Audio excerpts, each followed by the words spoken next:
The opinions expressed on this program are those of the program hosts and their guests and are not necessarily those of WSTU, St. Mary's Episcopal Church, and Temple Beit Hayim. Products that may be mentioned are not necessarily intended as an endorsement. Any reproduction or retransmission of this broadcast is strictly prohibited. And now, WPSL presents a priest and a rabbi. Call in with your questions and comments at 220-978-220-WSTU. Now, here's your host. Good morning, Stuart, Florida. Doesn't every amateur radio host want to just do that at least once and live that dream? I mean, did you ever want to have that dream of being able to get on air and pull your Robin Williams? God rest his soul. I lived that dream. I'm living it right now. Right now. We're in the midst of it. This is Father Christian and Rabbi Matthew here at 1450 AM, the only place to find your news, to find your entertainment, and of course, two clerics, 40-ish or 30-ish, talking about pop culture, talking about religion in 2018. Actually, today, we will be talking about a couple topics. One of them is going to be what is up with religion in the 21st century in America? Why is the global South, really all the countries that are under the equator, just booming with religion? And then in America and parts of Europe, it's just, well, not so much. So what's that all about? We'll be following up a little bit on what we talked about last week, which was kind of an anti-religious or pushback on religion, specifically anti-Semitism, anti-clericalism. What has it been like for the rabbi and myself in our own journey so far? Do people run the other way when they see me in a collar? And then, of course, the big deal was also to get a pure follow-up on Rabbi Matthew's 90210 challenge. And we will find out today. He was challenged by me, Father Christian, if he could drop 90210 in his sermon this last week. So we're going to do a little accountability. So, Rabbi, wait a minute. Should I say Rabu? Should I say Rabu? We can go with the rabbi. We can go with rabbi. But why would I call you Rabu? So we had a slight little challenge the other day. We had posted our flyer for our radio program, and unfortunately, as we were redoing the flyer to add St. Mary's Episcopal Church logo to our materials, it did say, please join us for Rabbi Durbin and certainly Father Christian Anderson's radio program. And underneath in the small print, it had said, please join us for Rabbi Durbin's and Father Christian's new show. But I assure you that is being rectified, and we will certainly have a brand new flyer for all of our communities to share and enjoy and to repost. Right, but I remember your office manager. She came into your office when I was there, and she was very smitten with the idea of this Rabu. She's like, "Well, aren't you somebody's boo?" I mean, that was her statement. I mean, you are somebody's boo. You're married to a rabbi, so you're her boo. So you guys are both like mutual rabunis. Yes, in some semblance. Yes. Right. Yes. So I'm voting to keep it. Okay. And it's sort of this endearment way, like you're my Rabu. Well, I guess the question is, we will see if it does get changed. If it doesn't, then certainly, Father Anderson, I am your boo. We're off to a great start today. All right. So what we wanted to do, like at the top of every show, is to learn a little bit more about one another. And today, with my learned friend here, from Beit Hayim Temple. All right. That took a little while to get out of my mouth. Two truths and a lie, my friend. Can you give me two truths and a lie about you, Rabbi, so the world can know more about you, to see that you're just an everyday dude? Give me two truths and a lie. So 2 truths and a lie. So I'll go with when I was 19 years old, I had the fortunate opportunity of meeting Kelsey Grammer in the bathroom at LAX airport in Los Angeles. One. That is one. 2, when I was 19, I gave myself an earring. Okay. To which, as I, at that moment, as they tell you, make sure you turn it. Don't put in a hoop. Yeah. I took it out, decided, I feel like it's closing up, and punched a hole through my ear and it turned black. Okay. That's 2. Third is I have 3 brothers and 1 sister. Okay. To Easy. whom I love very much. Easy. Okay. 3 is the lie. 3 is the lie. 3 is the lie. Yeah. Padre Cristiano, para la verdad. Okay. All right. Good. All right. So, as you said very clearly, that is the lie. I only have 3 brothers, and I certainly do not have a sister, although now I have 3 daughters that kind of make up for that sister. Yeah. You got some Rabus there. So Father Anderson. Yes, sir. Let's tell the listeners and our communities some of your lies. Sorry, two truths and a lie. 2 truths and a lie. Okay, we will do that. All right, here we go. And also, hey, we would love for you guys to call in. This show. It's just us and the producer Mike. It's just the 3 of us dudes hanging out in here. So we would love to get some other voices. 772-220-WSTU. What's that number? WSTU 9788. You just heard the angelic voice of Mr. Mike, our producer. So, all right. So here we go. Number 1, my first truth or lie I'm about to tell you. I once got challenged to a fight by Coolio. You know the rapper Coolio? Heard of him. Gangster's Paradise? Yes. And spending most of life. Yeah, okay. Number 2, I got married twice to the same woman. All right. Number 3, I make one amazing meatloaf. I'm going to go with the Coolio. As what? As the lie. Okay. Wrong, sir. Coolio did challenge me to a fight one night in an LA nightclub when I was working the door, and I couldn't let him in because he had a posse with him that was just too big. And I said, we can't do this. And this dude straight up said, I'm going to get you in the street when you come out of here. And he started to confront me and said, I'm going to take you out. And it got heated. And I did go out the back door. I didn't go out the front door that night. But yeah, I did get challenged to a fight by Mr. Coolio. But you say challenged to a fight. What was there a fight? Oh, no. Yeah, I'm not going to. Because that would have been written in the press. And yeah, that would have been. That we all could have Googled. And been stupid. All right. Enough of this business. So before we get into the real hot topics here, Rabbi, can you tell us, did you or did you not follow up on the 90210 challenge? Yeah, I did. Yes. I did. So just to give a little background, last week, as we said 2 weeks ago, where I had mentioned there was no way I was able to give or put in that 90210 reference, but I certainly would do it the week after. So last week, as part of our Shabbat evening services, linking it to the Torah portion, which would be last week, looking at Abraham's call by God to go forth from the land of his birth, the land of his comforts, to the land at which God will show him. And the reference I used was one coming from Brandon Walsh, for those that remember. Walsh. And if we remember with Brandon Walsh, he had a very tenuous relationship with Kelly. And the quote that I used was when Brandon proposed to Kelly, he said, "It's no trip around the world, but I think we could take quite a journey together." And kind of linking the Torah portion with 90210 of that notion of journeys as Abraham went forth, to always remember those very sage words from Brandon, which is, we will make this journey together. That togetherness that God reveals to us as we go forth from one land to another, or from one journey to another. That's gorgeous.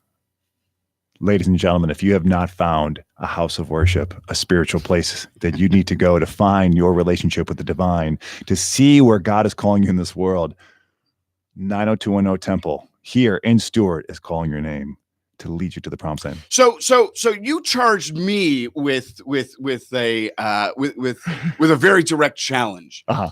So I think we had discussed last time, a Party of Five reference or a Melrose Place, kind of those that intermediary period between 90210 when it was shot in the early 90s. So, Father Christian, would you be willing to take the challenge? Yes, sir. Oh, of course I have to, because you have beautifully done it. Actually, I was teasing you just now, but that was pretty well done. I have to think of a show from that time period of what to go with. So, I wasn't a Melrose Place guy. Party Five, I wasn't that. We can go Dawson's Creek. It wasn't Dawson's Creek. Buffy the Vampire Slayer. Just one or two. We could try to go like Charmed, or is that too late? No, they're remaking it. They are. They reboot. Well, they're rebooting it with a whole new cast. Oh, all right. Because I was an Alyssa Milano fan back in the day. But I don't know, Charmed? No. 21 Jump Street? No. So where are we going with this, fellas? What am I going to quote in my sermon? It won't be this Sunday because the bishop is coming in. The Bishop of Madagascar is going to be at our church preaching at all 5 services. So we'll have to be in two of them. So I like the Alyssa Milano. Try and throw in a Alyssa Milano quote. Okay. So maybe somebody from Who's the Boss? Sure. Okay. Angela. Yeah. All right. Or a Valerie Bertinelli. Throw in one of those. Brilliant. All right. Well, enough of this madness. That's the challenge, an Alyssa Milano reference that can be there, even from Poison Ivy, from any of her canon of work that she's blessed us with. And I think now she has a TV show too, besides showing up at the Kavanaugh hearings. Haha. Do I get points for quoting the Kavanaugh hearings on our show? Let's theologically reflect on that. Maybe not. All right. So, last week we got into this whole idea of anti-religiosity. What are we experiencing here in the States? And of course, at first we talked about anti-Semitism. You referenced that you hearing comments.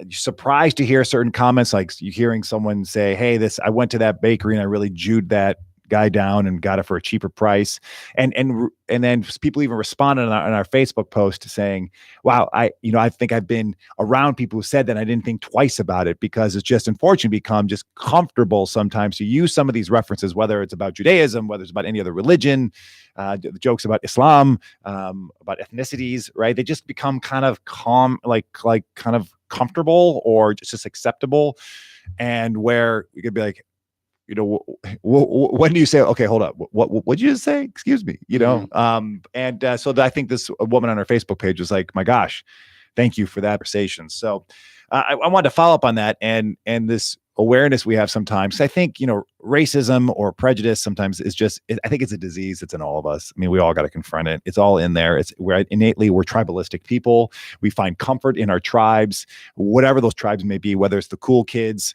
at school, whether you're with the computer kids, whether you're with the football jocks, whatever. You find these tribes since you're a little kid, and then moves forward in life where you just keep to them. It gives you comfort, but sometimes it can lead to this exclusivity and this judgment of others. So today, I think we wanted to just talk a little bit more about the anti-Semitic vibe that's still there. We just got to call it what it is. It's there. It's there in America. We see it more prevalently in the last couple of years, and the horrible images, the swastikas.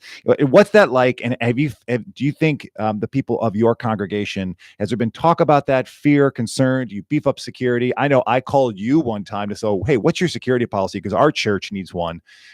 Have you sensed, when these posts come out and these news lines of anti-Semitic images or banter, do you feel an anxiety that comes from your congregation that you need to address? I think in today's world, it is, for us as Jews, it is alarming. We are experiencing, whether overtly or inadvertently, blatant anti-Semitism left, right, and center.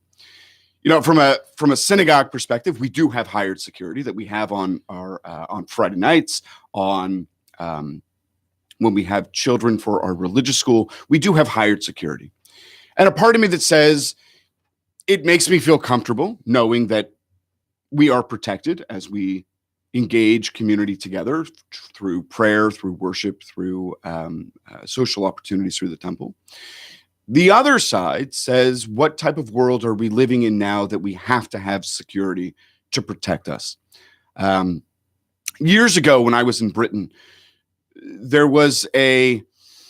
we had a joint community event with the wider Jewish community to talk about anti-Semitism, and largely out of the guise of they had at that moment a mayor of London who had a not so savory comment that he had said about a reporter who had accosted him, and he was asking him questions, and the mayor had said, "You are like the Gestapo." Well, the problem with saying something like that, although it is unacceptable and just not fitting for a mayor of such stature to say a comment like that, he was also a Jewish reporter. So he wrote it in the press, and it spiraled and spiraled and spiraled. It went to local and then eventually nationally, so that he was asked by the prime minister at the time to retract his statement and to apologize to the Jewish community. And he refused. He said, "I'm a politician. I get accosted by people all the time. I will not apologize for my comments or my actions." And it got really, really, really, really bad. So we had brought him into the Jewish community, and we had talked and said, "Mr. Mayor, can you address the issues of anti-Semitism or anti-religious feeling? We noticed at this time that around the mosques around London is flanked by the Metropolitan Police. Can you touch on that subject and express why, as a Jewish community, that we are not being protected by the local police?" And the mayor's comment was at that time, well, the Islamic communities are at risk and are at threat. We said, "Do you not feel that the Jewish community is at threat?" And he said, "Well, it may be, but you Jews have more money. So in that regard, you guys just hire your own." Now, the comments was rather shocking. We Jews don't have more money. We privately hire security and the police to protect us. But a lot of synagogues are going bankrupt by having to hire their own security. And at the end, the questions that were reposed back to the mayor were quite derogatory, coming from the mayor's perspective. "You Jews have more than enough." Well, that's a judgment call. That is imposing someone else's view upon us. It's not true. And I think whether those comments are overtly with us or against us kind of has that notion that perhaps we may be ill-informed on the history of where we come from. Anti-Semitism's always been around. It's been around since the dawn of time. It has been around and escalated during the Middle Ages, through the dark times of Judaism, throughout all of our history. And I think part of it from our conversation is also to dispel the myth, to, the whole purpose and aim of this program is to allow people to see what we do, to experience what we profess, but most importantly, to come and experience community, to dispel those myths of the ancient ritual murder of the blood libel, which never happened. That doesn't happen? It does not happen. Because when I came a couple of weeks ago, I was hoping to get insight into that. You guys are not killing Christian babies? So the ancient ritual myth that says that we Jews use the blood of Christian babies and mix it into the dough, right, to which we make for Passover, for matzah. No, not true. Not true. Okay. But that's the problem, is that those myths or those inaccuracies and falsified information sometimes get believed. And the more we believe it and the more we profess it, the more we influence others in those derogatory comments, whether we say, or it's not even what we say, but it's what's in our heart. We may feel it. And I think that's, as Jews, that's one of the most damaging things that we can do. Yeah, well, I think that there has to be this awareness, or I guess a familiarity more with Judaism. It's still, at least here in Martin County, I say I'm doing a radio show with the rabbi. They're like, "Oh, where's the synagogue, or who's the rabbi?" And they're not aware of it. Where if I say St. Mary's Episcopal Church, be like, "Oh yeah, that's the one across from Martin Memorial." And I've been thinking about this. There's still, I think, a lack of awareness of really of the Jewish maybe culture, or we get stuck in myths, we get stuck in stereotypes.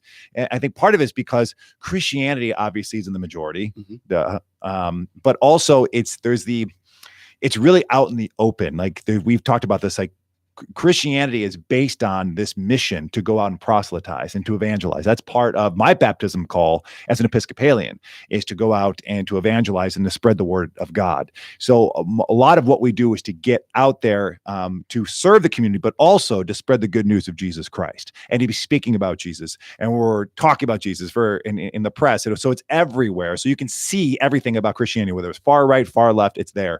Judaism, though, since the evangelism is not part of the tradition, and correct me if I'm wrong here, it's more of a, it's the right word I'm looking for, not insulated or insular, but it since there's not the evangelistic aspect of it, the information or what happens inside the synagogue is not as well known to the general milieu, right, to the general population. And so that's where I'm wondering where, when I went to your temple and took part in Shabbat and met the people, and then we did the dialogue, and I got to hang out with the people afterwards. You learn a lot. You learn the people, and you break down a lot of different stereotypes and barriers that are there. You have a very diverse congregation. You have people from all over the map, socioeconomically, racially, a lot of things that can dispel some of those myths, and so that's important. So I'm just wondering how. I think there needs to be more engagement of the community just with Judaism, and to experience it, not say you need to convert, but just to go, because with anything, because we just get stuck in our own little silos and still look at, have this vision of maybe our Jewish neighbors that we're not sure what happens in that synagogue. But the key is, just go, just take a trip. And I think that's it. Much like your doors are open, our doors are always open as well, right? We do services 7:30 on a Friday night, 9:00 on a Saturday morning. We do run programs all throughout the week. It's an open door policy. If you want to see and experience what we Jews partake in, we have church groups that come visit us. We have, IRC students who, as part of their religion program, have to go visit a synagogue or a church to kind of experience what other religions practice and what they profess and believe. We certainly have that open door policy. Come check us out. Why don't you guys evangelize? So from as you mentioned, the evangelizing and certainly the proselytizing, we as Jews certainly do not proselytize, because I think from a Jewish perspective, it is that notion that if one wishes to experience and be more part of Judaism, it is that notion of it's coming from a good place. It's coming from a place of wanting to explore, wanting to go a little bit further in depth. For a lot of our students who undergo conversion, it is one of those notions that we do say, why now? What is it about Judaism? For their families, we certainly also say, or at least I say, in no way is this a negation of what your family gave you. What it is merely saying is, as I study more about Judaism, this seems to fit for me in my understanding and where I'm at currently.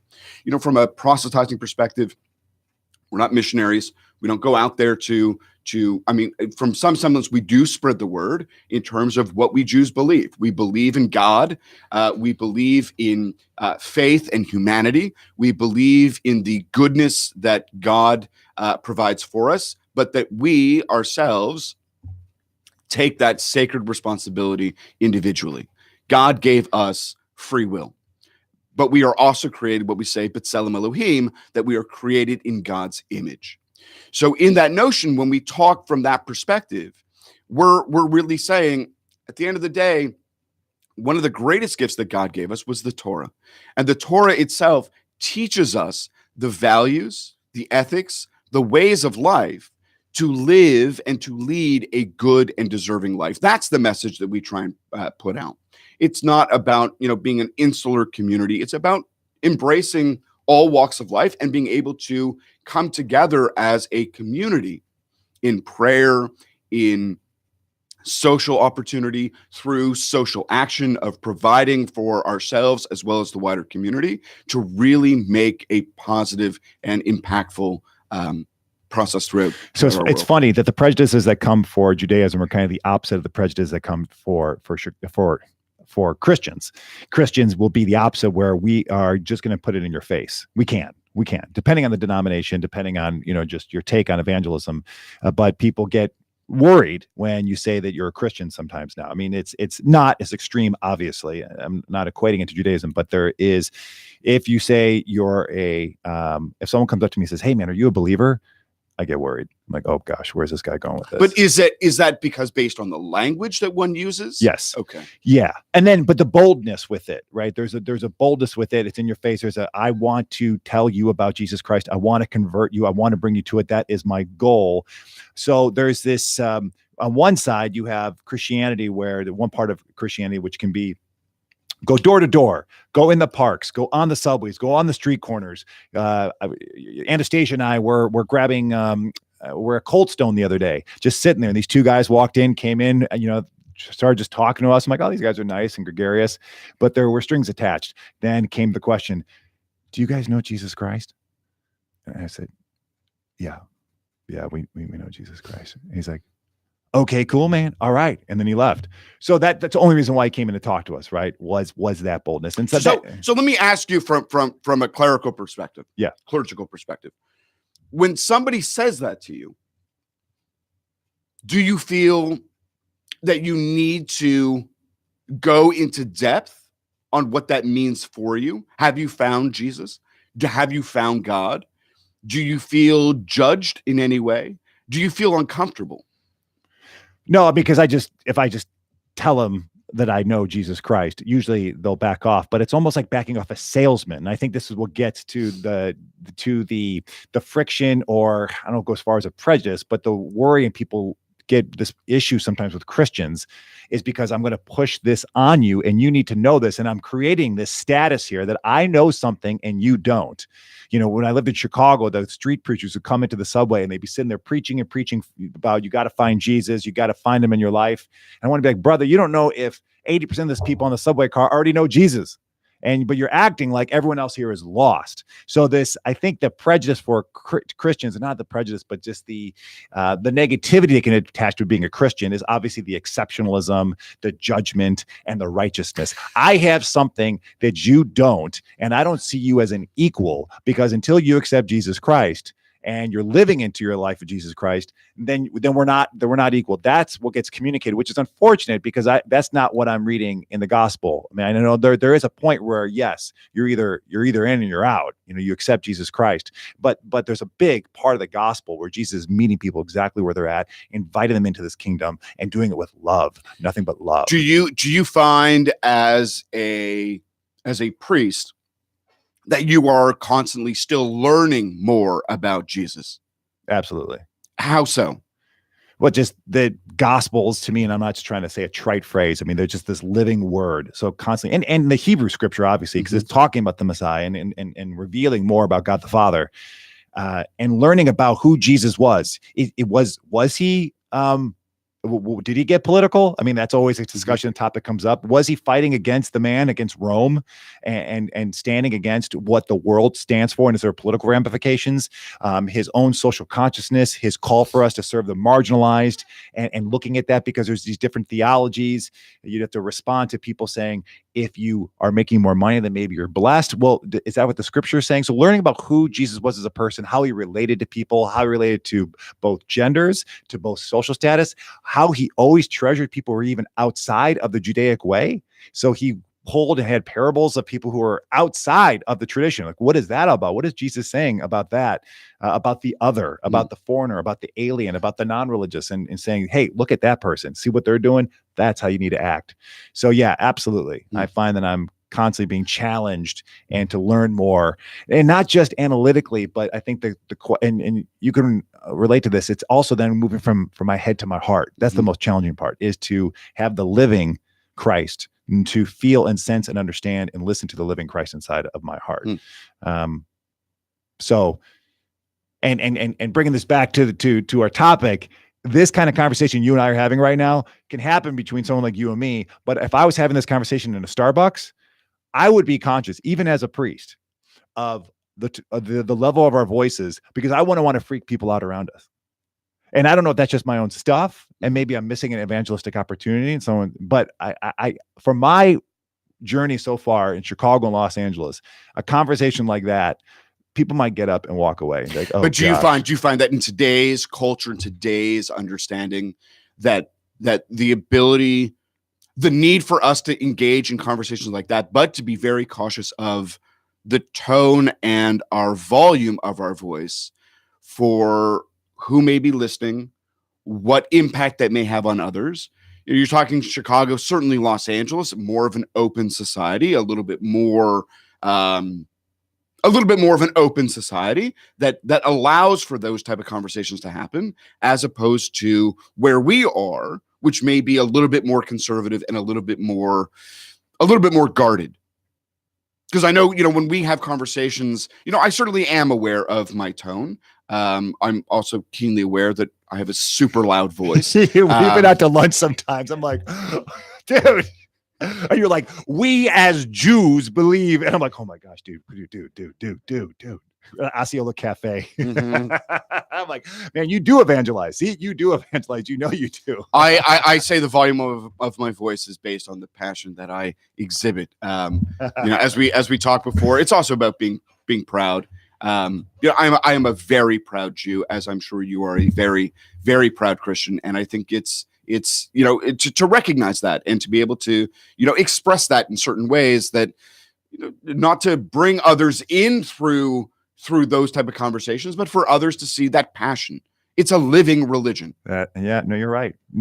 That, and no, you're absolutely right. To not apologize for it, be bold, be courageous about it, and not be so worried about the response. So, all right, we're going to go to break, and as we come back, talk a little bit about why are we in, or talk just a little bit about why are we in this post-religious era right now in America? What is going on with the state of religion, whether it's Judaism, Christianity, Islam, Mormonism? Well, they defeat all the numbers. They're always like doing okay. But what's happening here in America, and how can the Church of the Synagogue approach modern society today? Are we not listening well enough, or what's going on? So we'll get into that in the break, and give us a call here at the radio station, 772-220-9788. All right.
Welcome back to A Priest and a Rabbi Walk into a Radio Station. This is Father Christian. Right next to me is the handsome Rabbi Matthew Durbin, not Dick Durbin, former political representative from the state of Illinois, but Rabbi Matthew Durbin. No relationship between you two? No relationship. Never went together, never had coffee with you and Kelsey Grammer? No. Okay. No, not with Kelsey. Okay, not with Kelsey. So, wow, you met Kelsey Grammer in a restroom. Yeah. Share words, talk? I probably at that moment in my life probably should have thought about my words before I said them, because I think as we were literally stall to stall and I had said, That's tough. I really like your show. Cheers. That's tough. I can't stand your show, Frasier, but at least 1 year urinal separation for that to happen. Yeah. And then as he finished his business and gave me this queried, kind of antagonistic kind of death stare and walked away, I thought to myself, I probably should have just remained silent. Yeah. Yeah, that's tough, man. You want to say something, you're at the urinal. There's nothing you can do, but you feel like you need to take your moment. And It's you Kelsey did. Grammer. It's Kelsey Grammer. Yeah. How could you not? It was your 8 Mile moment. You had to get up on and just get on the mic. Yes. Unfortunately, it was in a public restroom in an airport. Yes. So, all right. Ladies and gentlemen, welcome back. Thank you so much for being here for the show. A priest and a rabbi, a place where, we just want to talk about matters of faith and pop culture and see them through a theological lens.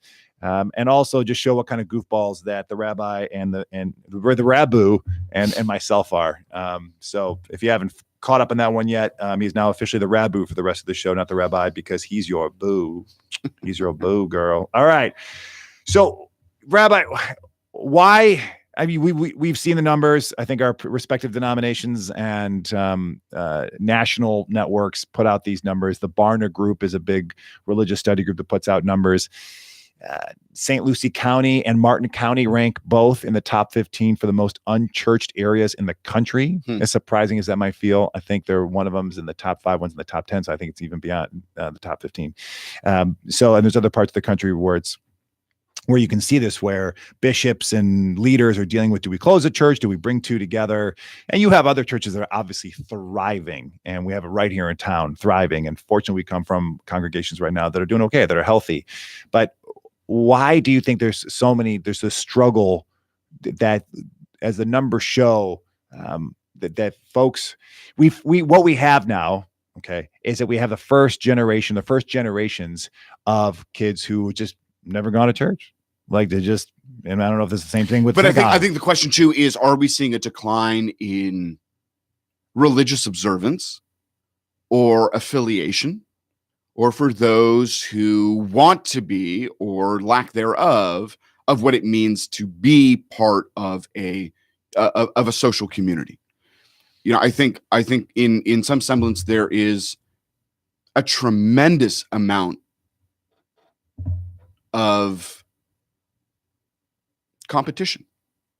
We are in competition with a lot of our kids, with sporting activities, with extracurricular activities, with family, with all these things that say, have we in our society now made religion less of a priority in our lives and overemphasized our own children or our own need for something else? In a Jewish context, why be part of a synagogue? At the end of the day, I could join the Jewish Community Center.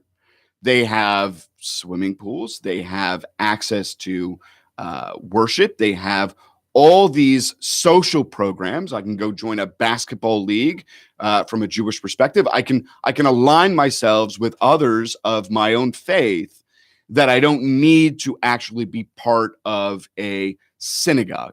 And I think that is one of the biggest challenges that we face today. Because I think in our context, it is important. It's important to support a community.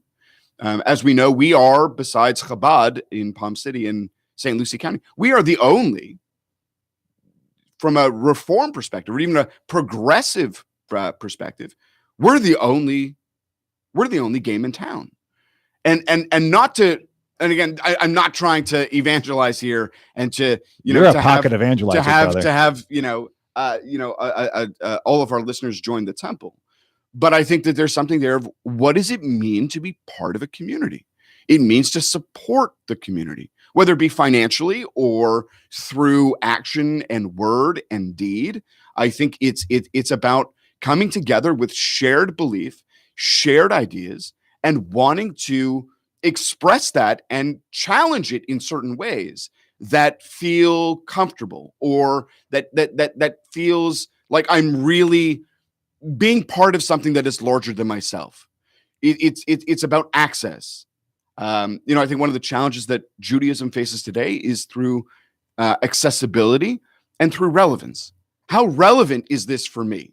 And I think that there's a lot that we do that is relevant, but it is about making those meaningful moments that people can attach themselves to and say, I have a spiritual connection. I have a ability to be part of my community to which I am proud of.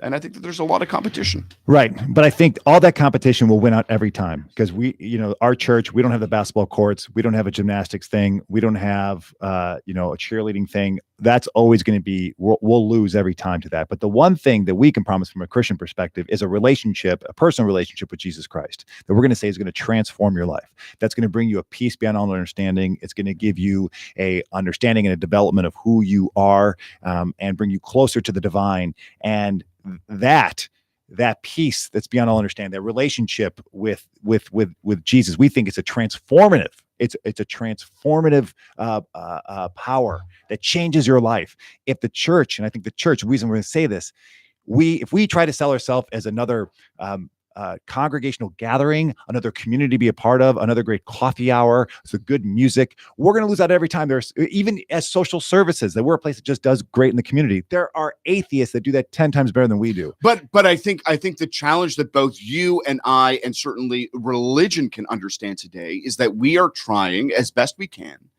to bring in some of those layers in a way that is expressive, a way that is engaging. We as a congregation, I do once a month, I do a Tuesdays at 2Js. It's a lunch and learn series. First Tuesday of every month, we meet at 2Js. We engage in matters of Judaism, looking at it from a global perspective and really asking some hard questions and having a lunch and learn series. You guys get a good turnout? We do. You are more than welcome to join us. Do you get people from outside the temple? Every now and then we might get one or two. See, that's evangelism, brother. You're in a public space talking about Judaism. See, you evangelize more than you know. And I think we got an evangelizer here on the phone here. We got Miss Francis calling in. Welcome to Mr. Francis, Mr. or Mrs.? Mr. Francis, welcome to the show. This is Father Christian and Rabbi Durbin. Yeah, this is Francis. I think both of you know me. I am really not religious, but I'm spiritual, and I'm not my body. I am a spiritual expression of God's love, and I love both of you with the love of God. And I'm a failed Roman Catholic because I was born and brought up there, but I couldn't be a good Catholic because of the crazy things that some of the Catholic beliefs that I just really could not believe in and accept. I graduated from a Dominican college, Providence College, and I've also, the best part of my life was when I was an oblivious agnostic, and God kept loving me and blessing me. And I had no clue of what was going on, but I was just living my life, and God blessed me.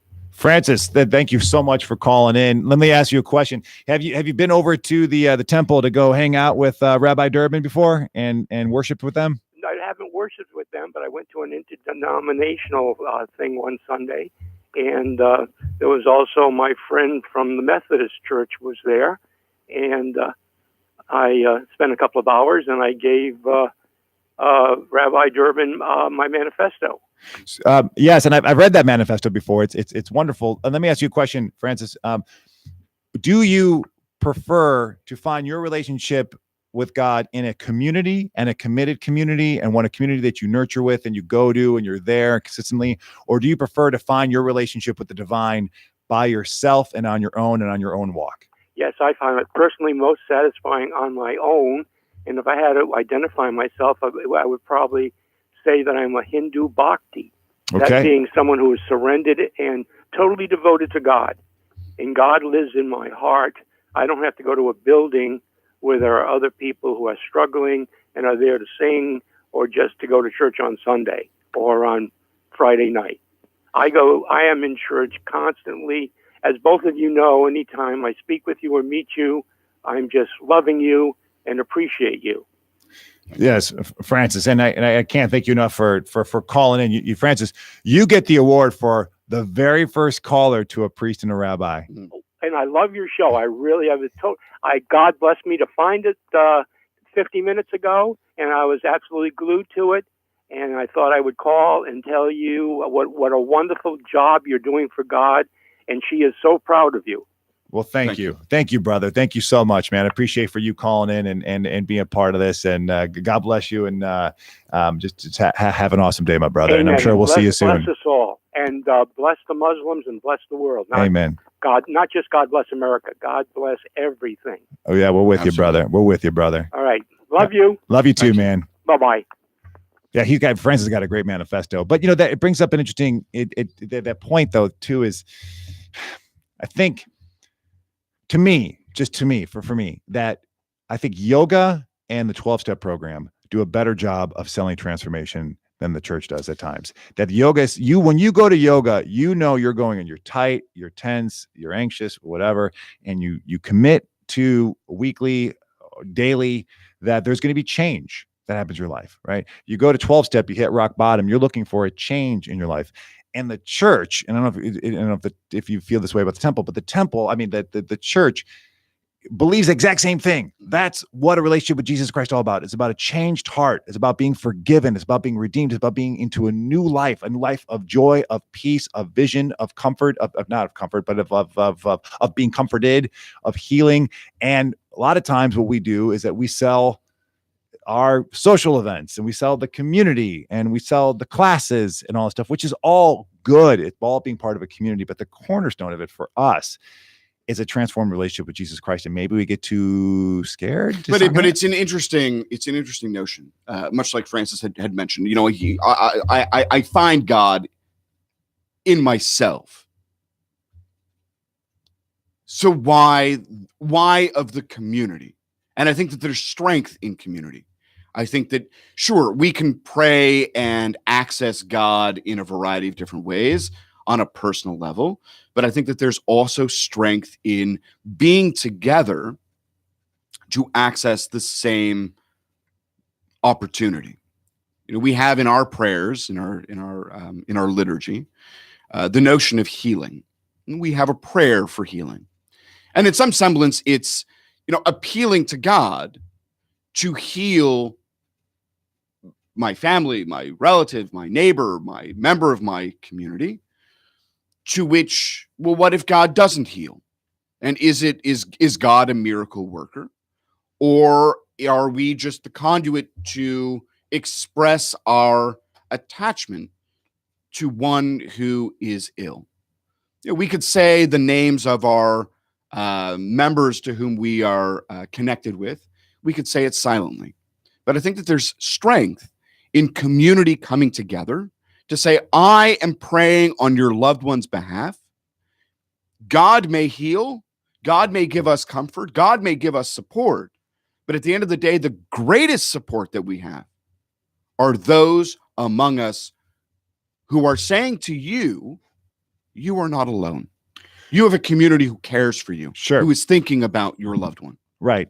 But can people get that same kind of care and comfort from their Parcheesi group? They get together because they might be there with them. I mean, I'll answer my question. No, because they're not going to pray for you. But I'm still getting back at this question. Why are some people preferring to go to other communities and be a part of other communities as opposed to, once upon a time, even when I was a kid, we couldn't do travel soccer on Sundays. There would never be games scheduled on a Sunday because it was Sunday. It was church day. And so maybe that was just a Chicago thing, but I think that's probably still at the same time a nationwide thing. You didn't schedule games on a Sunday. Then we schedule games for Saturday. we schedule them for Shabbat. Yes, right. Living in a Christian country. Exactly.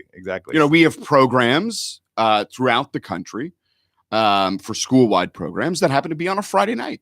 Why on a Friday night? Can't you do it on a Saturday night? Do it on a Sunday night?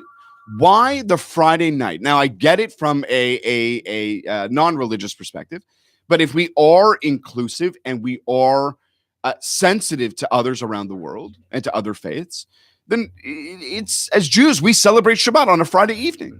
That precludes a lot of us for going to certain programs that we would like to go to where we don't have that opportunity. So again, it's affirming that we have moved into a post-religious society where the schedule that we as a civilization, or at least as Americans, is moving things around where now it is just, it's part, as you said, it's part of the offering. So let's let's get John. John from Stewart is calling in, and because he'll be our helping us close up the show. So, John, welcome to A Priest and a Rabbi. It's great to have you on here. Hello. I got a question for you. I'm an agnostic, and I was raised Catholic, and I turned against the Pope because he was going around the country talking to these ignorant third world women, telling them, "Thou shall not take the pill." And they're knocking out all these kids, and they can't afford the kids, et cetera, et cetera. But I got a question for you, the Christian. Why do so many Christians look up to Trump? Why do so many? Well, here's the He's a crook. Here's a quick response. More than any other president, Donald Trump has opened his doors to Christian leaders even more than Bush, more than Obama, more than Clinton. And even though that maybe his actions sometimes don't represent and reflect a Christian demeanor, that he's given this open door access, which has allowed a lot of Christian leaders to be like, well, what do we do here? We're getting access to the White House that we've never had before. But we got this guy who's doing things that a lot of times are not reflecting Christian values, and it's just been this very strange relationship that even I'm perplexed by it too at times. But it's a lot of it. From my limited understanding, is really just access to a president where before even Carter, anyone else who was very firm in their faith as well, didn't have that same kind of access. So it's been like, well, the door is open. Let's see where we can go with this and see how we can affect policy that would reflect Christian values. So Hillary's not a good Christian? I know I'm not saying that. I'm just saying, just from a political access standpoint of being able to go to the White House and be able to talk with the president, but no other time as a president allowed the doors to be open so much. So I can't comment on anyone's Christian values, but I just knew from a political standpoint, there's an access there, from what I understand, that's been unrivaled. But John, we're about to close up the show. I thank you for calling in, my brother, and sorry it was so short. And God bless you, my friend. And we will be back next week. And is it true we are going to have the rabbi's wife? Yes. We're going to have the rabbi's wife on here, and we will be talking about, let's talk about sex, baby. So let's go for it. Religion a lot of times doesn't like to talk about it, but let's go for it. So she is great at this. She works at the Hillel Foundation at FAU. FAU. She is the campus rabbi at FAU. All right. I think as we close the show this morning, we wanted to leave with a thought of the day. And I think that thought of the day is that as we come together, that we can bring our love, our devotion, and be very cautious of the words that we say, and most importantly, how we say it, to bring a little bit more semblance of peace and harmony throughout our world. Peace.